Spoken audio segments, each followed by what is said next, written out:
Welcome to Jedi Enclave. I'm Daniel. I'm Chris. And this is your weekly show.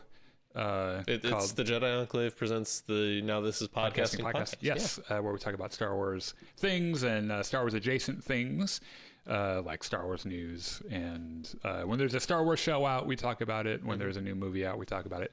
But there's none of that right now, so we're going to talk about Marvel today. Yeah, so we do like nerd adjacent things too.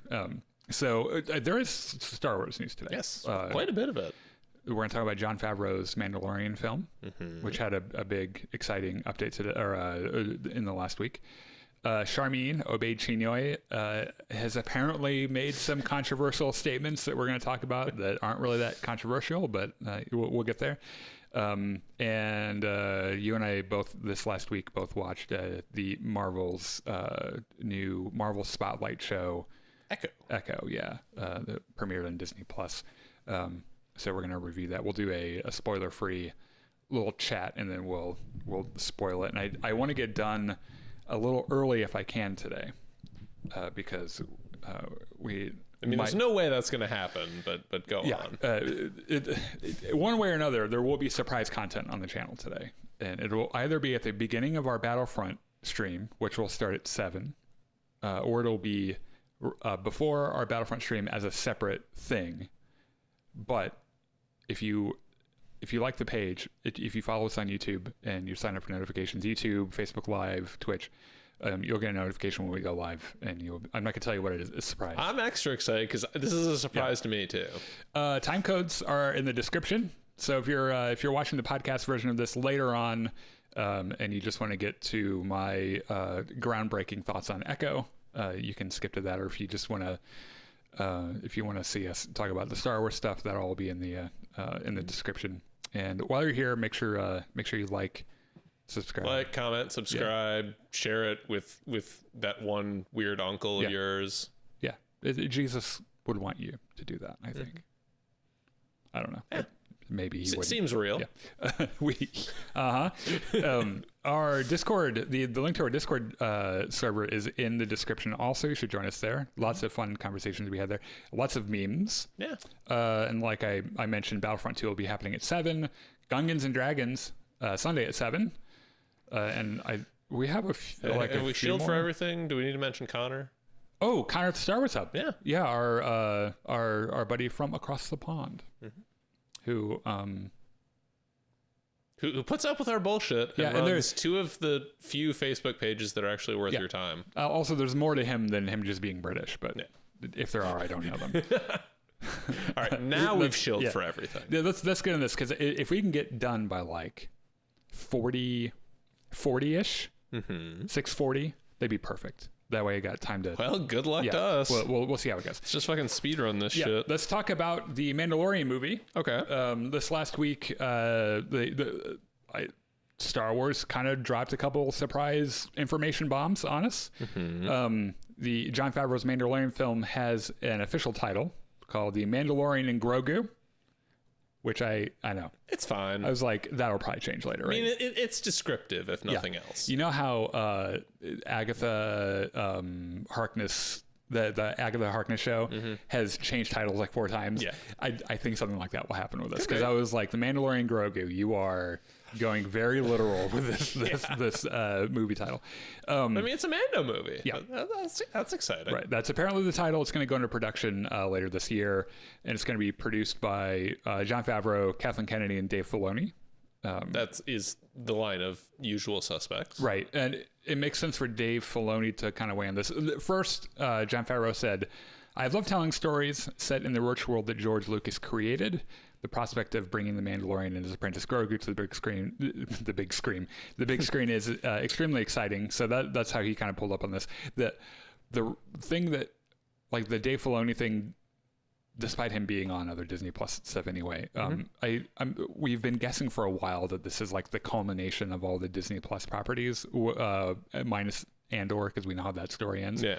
But like The Mandalorian, Book of Boba Fett, Skeleton Crew, Ahsoka. Wasn't there one more? Was there? Probably not. I don't know. But they're all kind of like leading to that. And there's another thing coming up that I'm curious to know how they're going to fold into it. But I will probably just chime in on that when we get there. So yeah, Mando movie has a name, going into production later this year, which means probably 2026. Yeah, it depends on when they go into production. Probably, I would bet winter of 2026, maybe around Christmas time or something like that. Well, I think that's autumn of 2026 technically, but whatever. Yeah, I think end of 2026. I would bet that if they're going back to this model where they're not doing like a Star Wars movie every year, there's like it's supposed to be like a special thing, right? Where we get one every few years. We do know they like to drop Star Wars movies at Christmas, right? And it's because they do very well then. So I would bet that they're probably looking for like a Christmas release for that. All right, next. That same announcement, by the way, Lucasfilm also confirmed they're working on Ahsoka season 2, which is very intriguing. Yes. So we know Dave Filoni's involved in this. The intriguing thing here is that there was supposed to be a movie that wrapped up all this. That we just talked about. Yeah. And like you could kind of, knowing how Ahsoka season 1 ended, you kind of turn your head and squint and see, okay, I can see how that would connect with everything else. Yeah. But two possibilities here, and both could be true. Yeah. Number one, Disney saw how much money it made and said, we need that. We need more subscribers. Yes. You need to keep making this. Yes. Number two, there was always a plan for a season 2, and the story just hasn't progressed to the point that the movie is going to wrap everything up at. Yeah, it depends. So I posted. So first of all, the announcement for this was fucking bomb. I guess Dave Filoni drew something because he's drawing all the time, and that was their announcement. And it's a drawing of the big hand that what's his name, the Ray Stevenson stands on, with Ahsoka and Sabine. Yeah. And the dude just likes to draw stuff, which I think is great. With the words "the story continues." Yeah. Which A+. Yeah. Sure. Great way to announce that. However, and I posted that when I posted the news this week. I was like, I don't know how I feel about this. Does this show need a second season?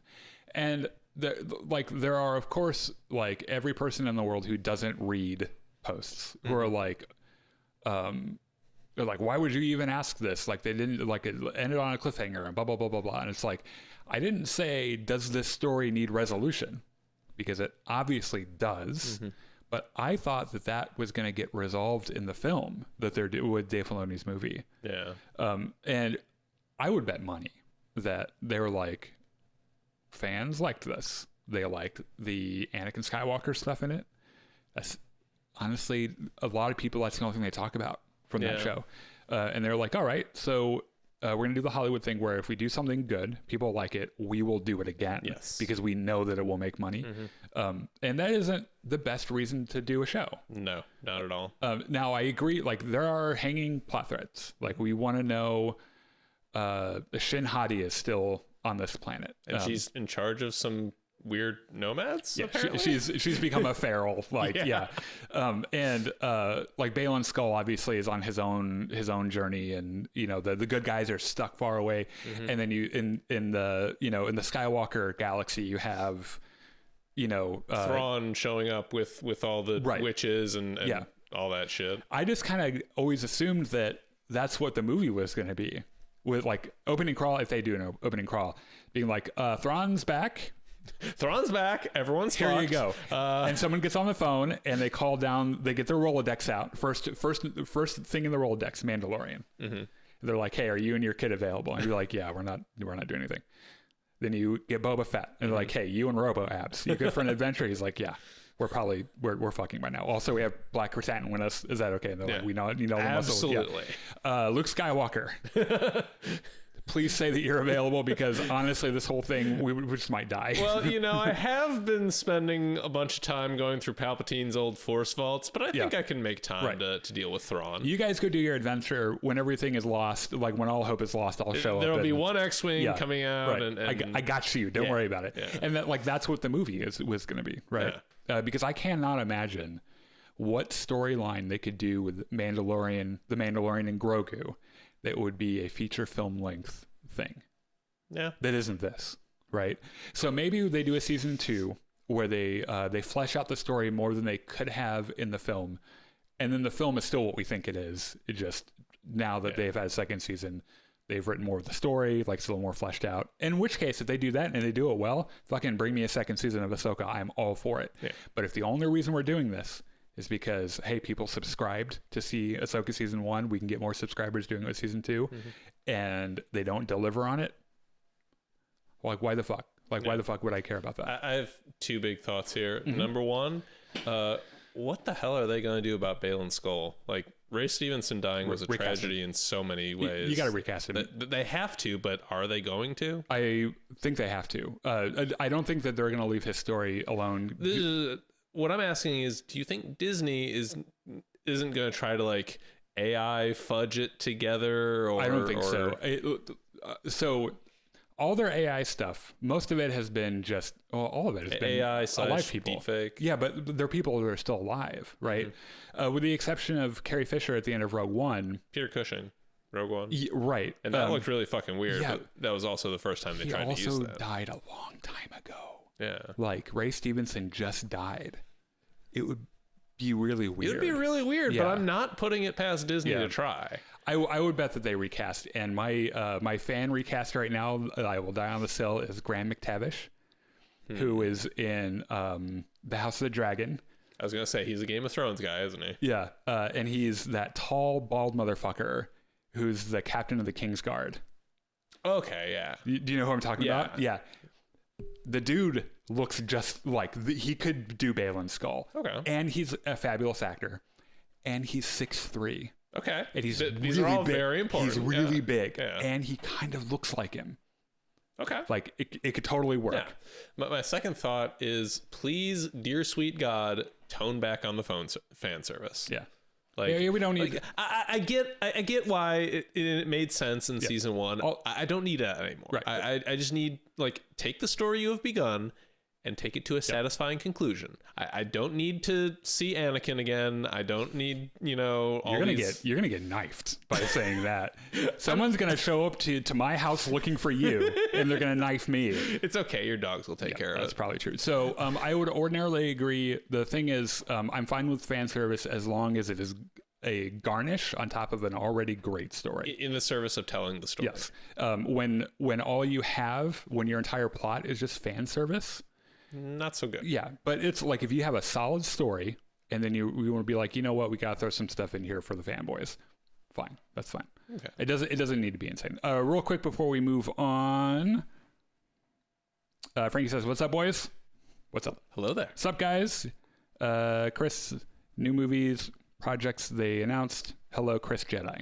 Apparently your last name is Jedi now. Okay. Rakesh says, don't forget about how an evil gatekeeper is now telling people, first in a video defending his ripping off Mark Hamill's likeness. He's talking about Star Wars theory. And then another video as well, that female Star Wars fans are not real fans and are opportunists. I think we're getting there. Yeah. Oh yeah, tangentially. We're going to talk about that. And then Rakesh says, and holy shit, look at all the pushback over social media.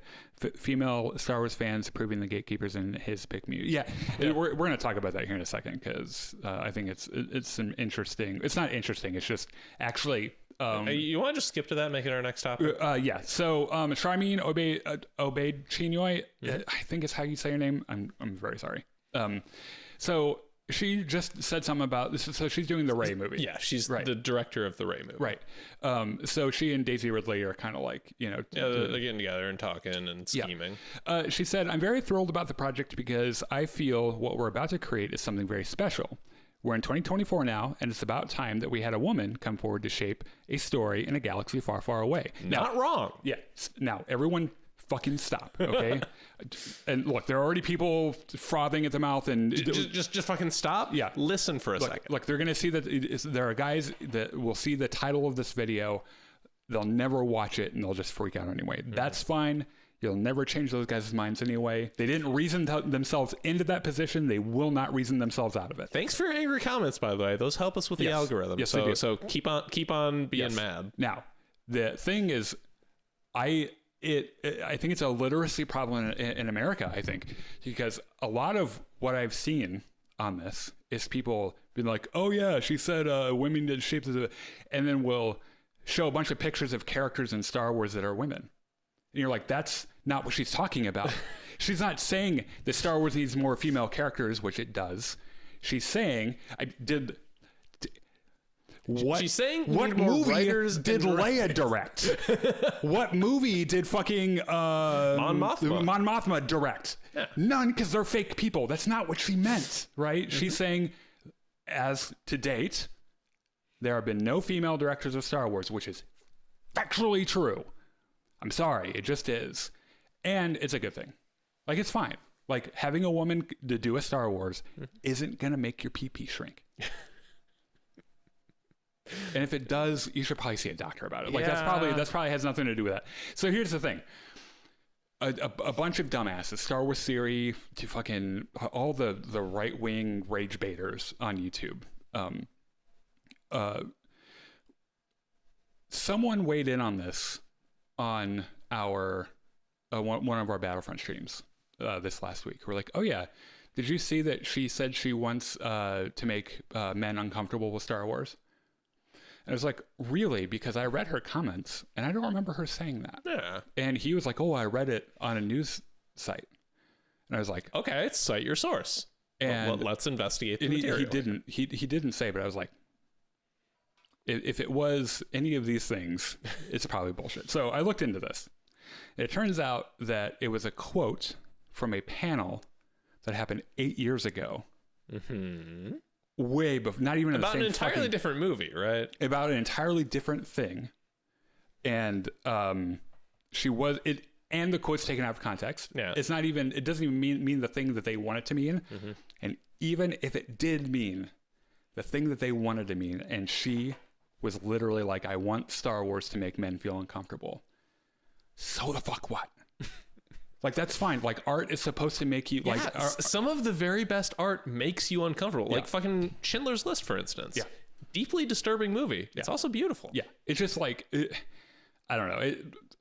We're not going to say anything about this particular subject that hasn't been said since 2016. Especially because the people who are making the argument are making it in bad faith. Yeah. And you can't argue with people who aren't arguing in good faith to begin with. That's the perfect way to put it. That really is the perfect way to put it. You're not arguing in good faith.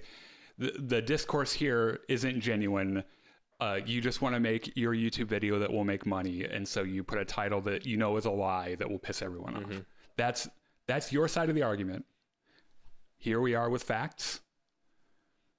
And it's like the guy that walks into a grocery store, grabs a banana, walks up to you and says, this is an apple. And you're like, what the fuck are you talking about? It's a banana. He says, it's an apple. No. And you're like, oh, it's a banana. It's yellow.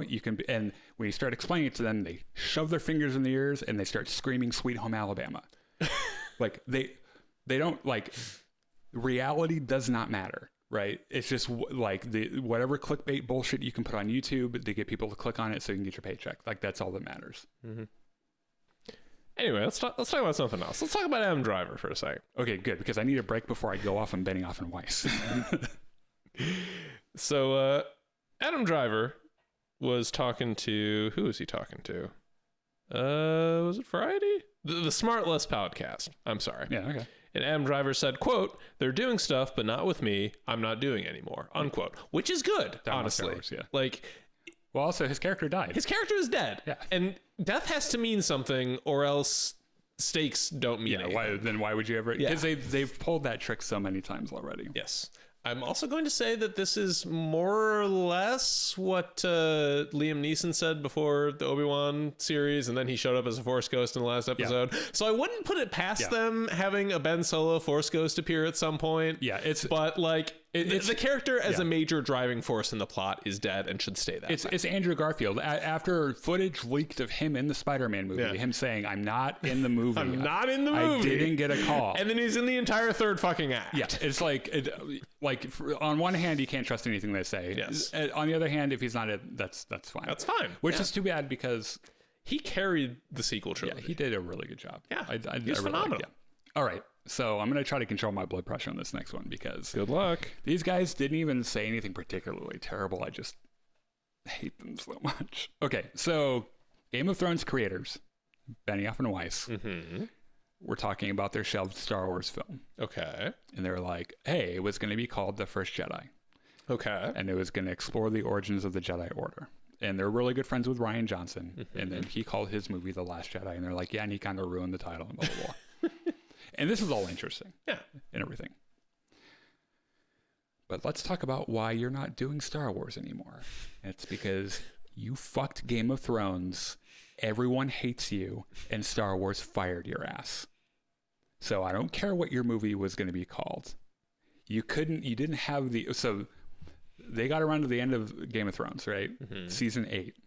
HBO was like, you want to make like 12 episodes? Yeah. No. They didn't say 12 episodes. They said, you can have as many seasons of this going forward as you want, because it was their cash cow. Yeah. Game of Thrones was making them so much fucking money. Making House of the Dragon. Right. They're like, you do as much of this as you want and we'll keep paying for it. And they're like, nah. We're going to do a few episodes in season 8 and we're going to be done, because we're tied up with a bow and get out of here. Yeah. And the bow is just going to be a piece of dog shit. And that's how Game of Thrones ended. And this isn't you know how like Star Wars fans will freak out about, The Last Jedi or anything. Yeah. Genuinely, it's pretty universal. Genuinely, people, Game of Thrones fans, universally, even me, who like there are stuff in the 8th season that I really like. The ending was just like, the fuck? Why did this happen like this? And so, like, in the gall is that they appeared at a panel a while after that. And people were like asking him about how they approach writing and stuff, and like how they prepared for writing the show. And they're like, we didn't. We were just winging it. And then Star Wars is like, yeah, they don't work for us anymore. No, we don't know them. Yeah. Which I was like, good, because after that, like, even if their Star Wars shit was good, I don't give a fuck. Yeah. So there, Benioff and Weiss, suck a dick. Speaking of stuff that's not good, let's talk about Zack Snyder. Oh God. So, of course, it's pretty well known that his recent movie Rebel Moon, which is not very good, was originally conceived as a Star Wars movie. Yes. Zack Snyder went on a podcast. It was gonna be the Star Wars movie that's better than... It was gonna save Star Wars. Yeah, right. According to Zack Snyder, he pitched it to Kathleen Kennedy before the Disney acquisition. Yeah. So, like, this shit has been percolating for over a decade at this point. Which is funny, because I think what that means is that he was shopping around and just no one wanted it. Yeah. Like, to hear him tell, like, he gave Kathleen Kennedy his pitch. She's like, oh, yeah, that's really interesting. Which, by the way, I read this. I read his account of what happened, and I can see it in my mind.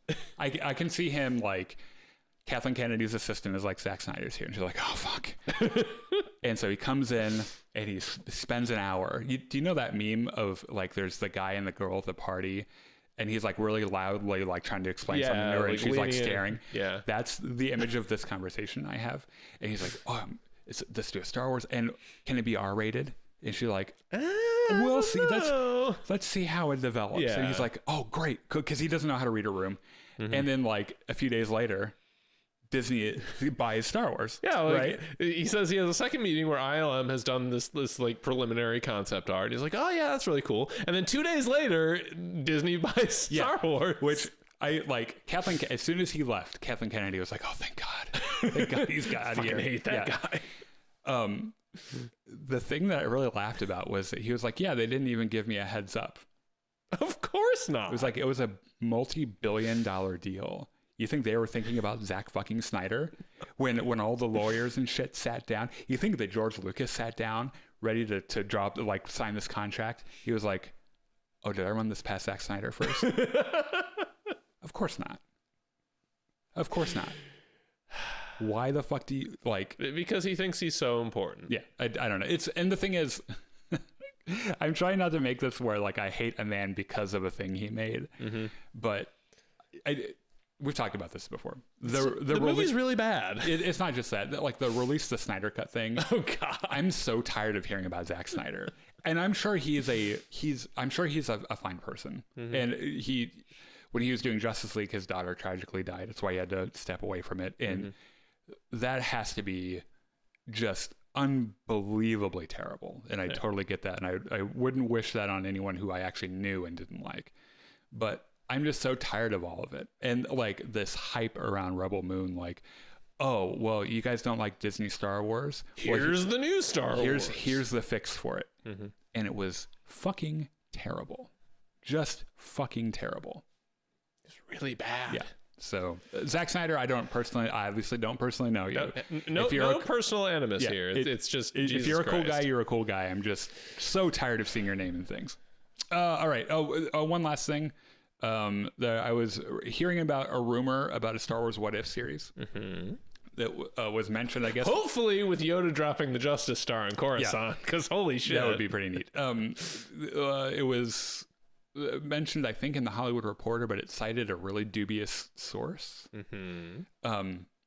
Like the track record for that source wasn't any better than chance, just like guessing things. So I don't believe it. It's going to take a lot more than this for me to even like get hyped about it. It's interesting the Hollywood Reporter would even pick it up. I was thinking about that too, but we talked a little bit about it last night, and about how like just because like Disney could just call it Star Wars What If, and just have the branding similar to Marvel What If, because it would make kind of sense, but what's Marvel gonna do? Sue them? Yeah, right, exactly. But we also threw around, like, I think it would be really cool if they just called it Star Wars Legends. Yeah. And like they do some adaptions of some of the Legends stories, or they go like full out crazy. Like, I mean, knowing what Disney Star Wars has been, I don't think they're interested in any 1-to-1 adaptations of Legends. I wouldn't guess. I could see them pulling in some stuff and then giving it a new twist. I think that's kind of what they're doing now, because we talked about this last night as well a little bit. There's a lot of rose-colored glasses about Star Wars Legends, and I mean, don't get me wrong. Some of it's really good, but also some of it's really bad. I grew up with that shit. I totally get it, and a lot of that shit entertained me when I was in middle school, because that's where my reading level was. A lot of those stories now, like as an adult who knows how to read, they're not great stories. Some of them are amazing stories, don't get me wrong. If you need to be disillusioned about how, Star Wars Legends was so great, go read The Courtship of Princess Leia. It's not very good. The Truce at Bakaru. Honestly, the new Jedi Order stuff I didn't love. I thought it was weird.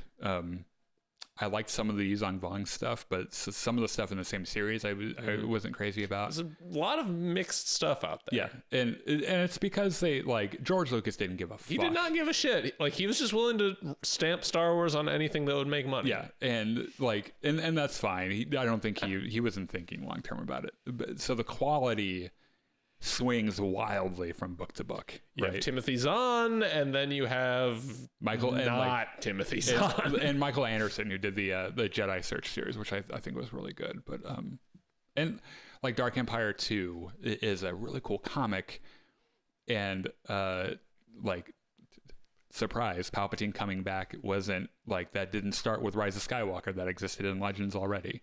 So I think that already they're kind of doing that. They're like, oh, what's the good stuff from Legends? Thrawn. Let's pull him out. Thrawn's pretty good. Yeah, in doing stuff like that. And dust him up, make him nice and blue. Yeah. The cool thing about Thrawn is they brought Timothy Zahn back to write his new trilogy, or the new set of books and everything for him, and like he's still involved in the character, which I think is kind of neat. All right, let's move on. We're changing gears, and then if we could keep this to 10 to 15 minutes. Oh, I don't know, man. Okay, so this is going to be our spoiler free. We're talking about Echo, by the way. Yes. Marvel miniseries. Yes. Marvel Spotlight, which is supposed to be the new for adults, but also a big part of the hook is it's the smaller stakes. Okay. Like, it's a more intimate story with, it's not like universe ending. Sure. Okay. Which the show falls into. Yeah, I'd say so.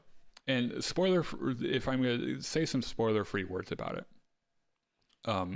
I woke up this morning, was going about my business, and I was like, oh, I haven't watched the season finale. I forgot to watch the season finale. Oh. And then I was like, that's how I feel about it. So let me tell you. Okay. There are things in this show that I love. Like the idea of. I love their commitment to the American Sign Language thing. I love that they have a deaf character. I love that that's a plot point. Yes. I love that they were culturally sensitive and they cared enough about the culture of the Choctaw people to be authentic with it. I thought that was cool. I love that they got as much buy-in from the Choctaw as they apparently did. Yeah. Like, because they had the language. Yeah, like the Choctaw Nation, like, was all about this. Yes. Which, like, there was even a dub in Choctaw, which is really fucking cool. Yeah. Like, that shit, I love. Like, make more shows that are more sensitive to Native American culture and different tribes and everything. Make deaf people feel more included in a fucking superhero story, right? Yeah. Like, how fucking cool would that be to be a deaf kid to see a deaf superhero or anti-hero or whatever the fuck Echo is? We'll get there. And an amputee, right? Like, all these like cool things. That being said, can I add on a couple more things? Yes. I like? Yeah. I thought the music was pretty well done. Both the stuff that was composed for it and their use of outside songs. Yeah, they use in one episode they use Alison Krauss's setting of Down to the River, but I felt kind of weird about it. Really? Yeah, because that's a Christian song, and the natives weren't Christian until we threatened them with death. That's true. Over it, and then they're like, "Oh, I guess we're Christian now." So it felt a little weird that they'd be using a hymn. Yeah. But Alison Krauss's setting of Down to the River to Pray is fucking fire. There's very few musicians that could make me even consider believing in God. Alison Krauss is one of them. Yeah, I've always maintained that, like, no wonder people believe in God, because some of that music's real fucking good. Yeah. Like, they got good music. Similar vein, I like how they played with sound. Like, sometimes like that they would like a car accident without any sound at all. Yeah, just to get you more into Maya Echo's mindset. Yeah.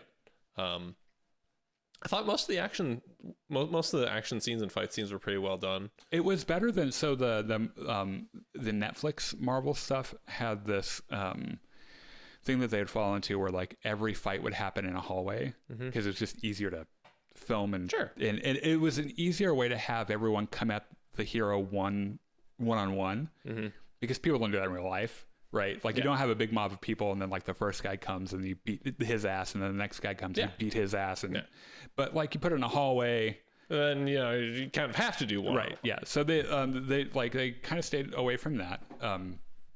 The VFX I thought weren't good. Yeah, there were definitely, like, a bunch of shots of the woodpecker. Yeah, did not that fake ass woodpecker. Yeah, or the whole action set piece that happens on the train. Yeah, looked really rough. And look, that looked like they did it on the volume. Yes, absolutely. And look, I get it. It's it didn't have a feature film budget. I totally understand why it looked like that, and it's why out of all the things that I'm grading this by, that's probably, like, lower on the list because. I've seen shit on the volume before. It's whatever. It's fine. If it's an action set piece with like where the VFX is, like, kind of crunchy, but the story is really good and you understand the stakes and you're rooting for the hero, then fine. I can ignore that shit and just kind of enjoy the ride, right? I just was like, I forgot to watch the season finale, Chris, until this morning, and I was like, oh right, I have to watch that. I think the last big thing I want to shout out, I thought a bunch of the cast did a fantastic job. Oh, absolutely. I think the acting was great. Vincent D'Onofrio, of course, got to start with him. I don't like him. Really? I'm sorry. Yeah, I should have prefaced. I loved everyone but him. And he does this weird vocal fry thing where he's trying to make his voice lower than it actually is. Yeah. And, like, it just kind of... going to get... Right. And it's just like... And the way he says certain words... And... Look, these are things that he probably can't control. I totally get. Yeah. Like, do you think he's actually that big? I don't know. Because Kingpin in the Kingpin in the comics is, like, but the size also of a house. Him in the show, he's really big. I wonder maybe if he's got some stuff on. Or I feel like he has to. Yeah. Bunch of the other actors. So Maya, like, there's a unique challenge there because ordinarily a lot of acting is, like, how you use your voice and how you intonate and how you pace your words, and that gives signs to what the character's state is. Maya, like, that actress had to do a ton of acting with her face and her body language, And even some of it in the sign language, like whether she was fast and angry with her signs or slow and hesitant with it. Yeah, I totally agree. Yeah. Scully. The grandma. No, the grandpa. Oh yeah, He steals every scene he's in. Do you remember when I think he was in The Last of Us. Oh, was he? He was. You might remember Oh yeah, the old couple in the cabin. Yeah. Which, he's pretty much that guy. Yeah. And I really like the grandma too. I think she was cool. The cousin, not the girl, the Biscuit. Yeah. Biscuits. Yeah.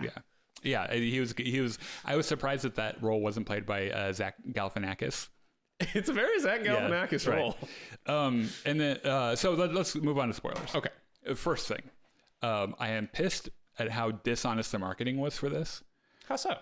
In the couple of weeks leading up to the show's premiere, you wouldn't be punished for thinking that Daredevil was going to be all over this shit. And he was in one fight scene in the first episode, and that's it. Do you honestly expect anything else from Disney at this point? No, but it still pisses me off. They're like, how do we get the fanboys to watch a show about a girl? Daredevil. Let's put Daredevil in it. And it's like, I mean, it worked for She-Hulk, didn't it? Yeah. Yeah. At least they talk to each other. They fucked. Yeah. Right? They're like, remember that time? And Daredevil did the walk of shame. Yes. It was great. Now, I'm not saying he should have fucked everyone. He doesn't have to fuck every main character of every show he doesn't have to fuck in every show. Because like he would have had to fuck Tom Holland because he was in Spider-Man. And then, that's fine, though. That necessarily. I was gonna say, would you object to that? Probably not, but that's entirely beside the point. So there's that whole thing, right? But I thought it was cool to see him. He's like, oh, cool. He did get a banger of a fight scene, though. Yeah. There's a couple shots in there where they really play with his blindness, where he's not even looking at her and still dodging and doing things. And that's really cool. The possibility of having two people, one of them deaf, one of them blind, having a conflict. So much potential there. Yeah. They didn't take advantage of that, which is too bad. Maybe they plan to later on. I don't know. So let's kind of get through the gist of this. Just speed run it. Yeah. Okay. So the first episode starts with Maya's backstory. You know, we see the car crash in which her mother dies and then she gets her leg amputated. We see the family, she and her father have, her father has a conflict with her mom's parents, and then they move to New York, and we sort of see a little bit of how she grew up with Kingpin.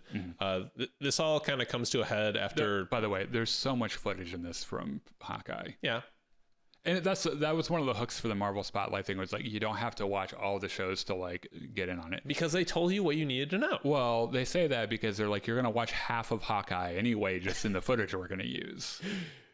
And you're exaggerating very slightly, but I get your point. And how else are you going to do it? I kind of get that and everything, but maybe you just don't make that a part of the hook for your brand. You'd be like, just watch our other fucking shows. Yep.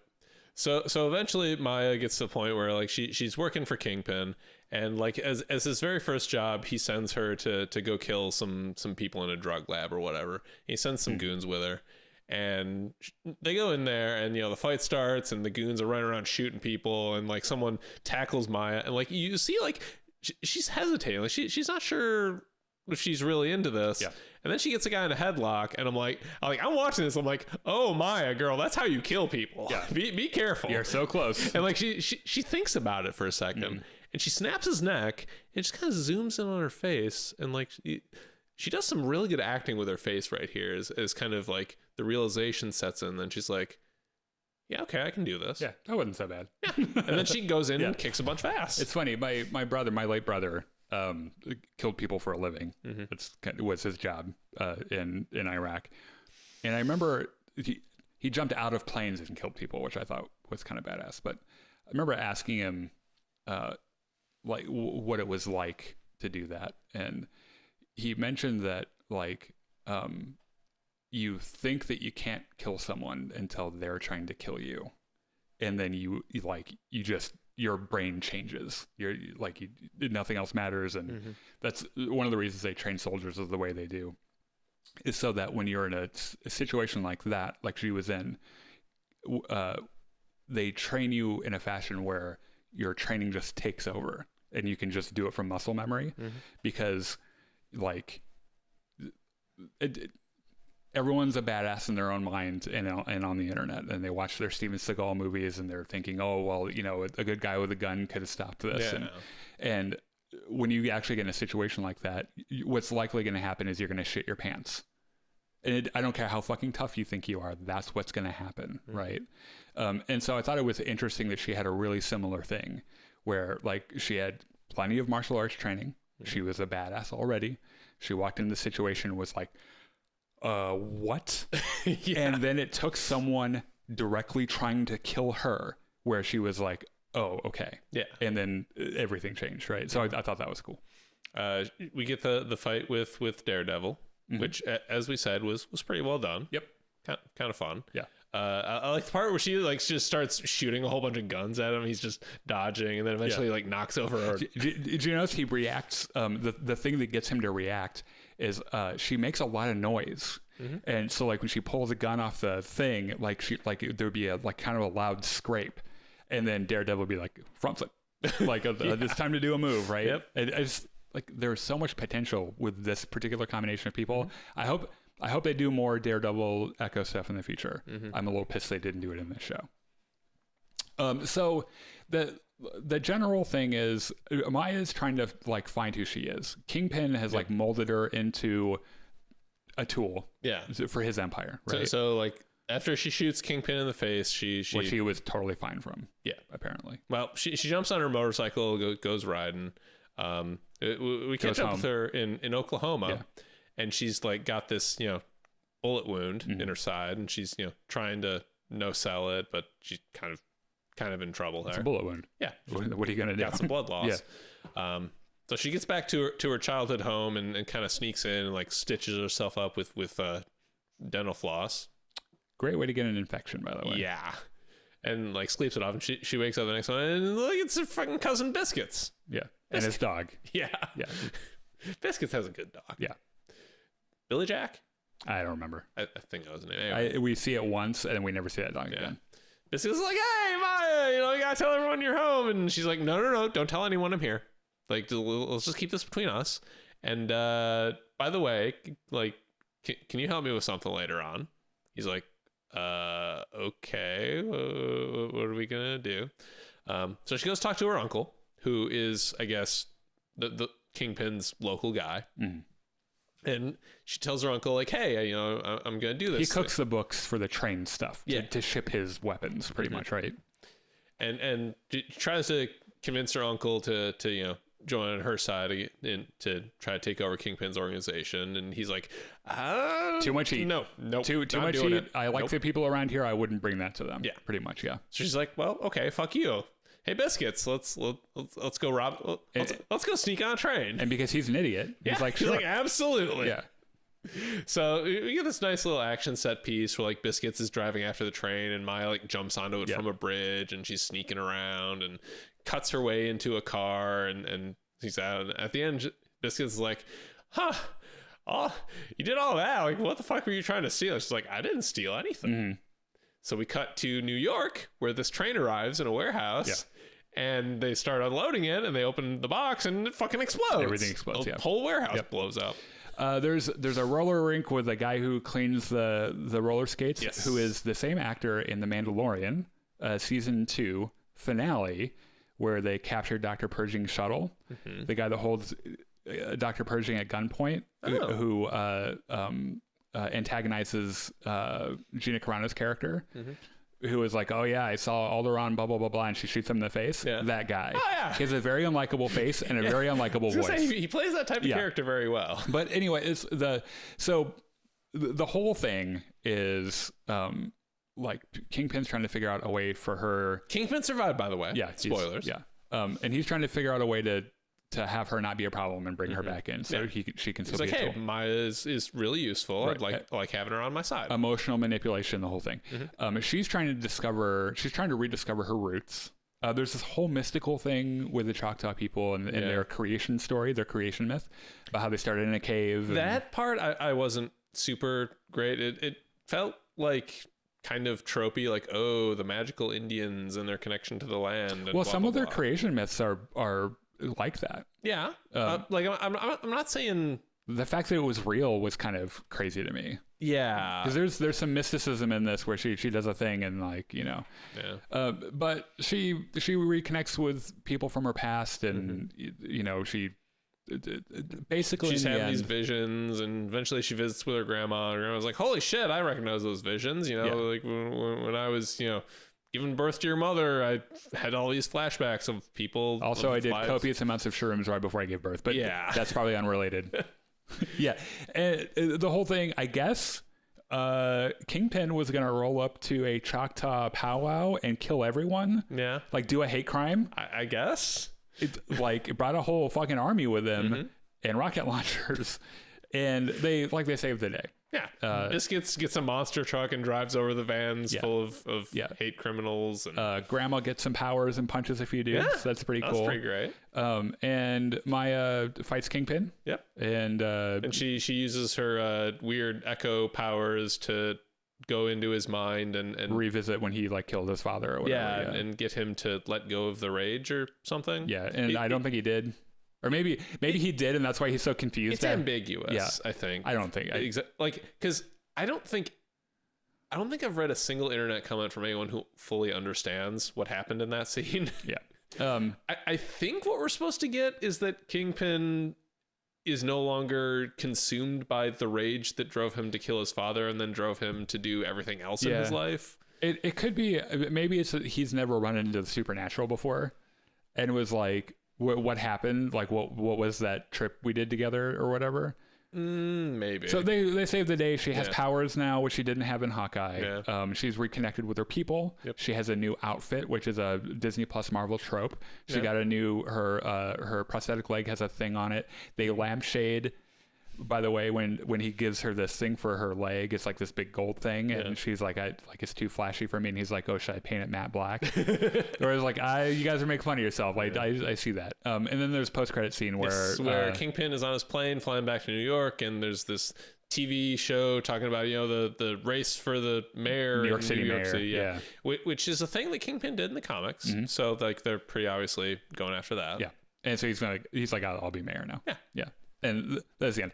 Look, if this show were not Marvel and just like a random story about, I probably would have loved it. Like if there was some of the expectation wasn't there for it to be like I just didn't care about it. I just like, I had to make myself watch it despite there being stuff in it that I loved. Like I love how inclusive Disney Plus is being with other cultures and disabilities and women and like all this stuff. Like that's all great stuff. It just wasn't a very engaging show for me. I didn't have a lot of fun with it. And I get it. Like there are people out there who this might be their favorite Marvel show. Sure. And that's great. Like all the power to you. And you should let us know in the comments what your like what parts you really liked about it. But I mean, I liked it. I actually binge watched the whole thing in one day, and I never binge watch anything. Oh, really? Like, usually after like 2 episodes, I'm checked out. Yeah. I'm like, I'm done with this for today. I'll come back tomorrow. Maybe it's just after Loki season 2. I don't know. Yeah. It was just like having it all there, and I was like, yeah, I just want to keep going. I just want to keep watching this. All right. It was fun. I binge watched all of Ted Lasso pretty much. That's a show that makes me cry. Anyway, we're gonna go. We're already stopping later than I hoped we would. That's fine. We have a special surprise coming up. We do. That will start our Battlefront stream soon. Makapaka says, "I'm watching on the toilet." Ah, that's great, man. Yeah, good for you. Hopefully, you're going to the bathroom and not the other thing. Yeah. Anyway. I don't know what I meant by that. Masturbation, maybe? We better go. Maybe I'll tell you more at 7 for our Battlefront stream. Maybe I won't. Goodbye. Bye.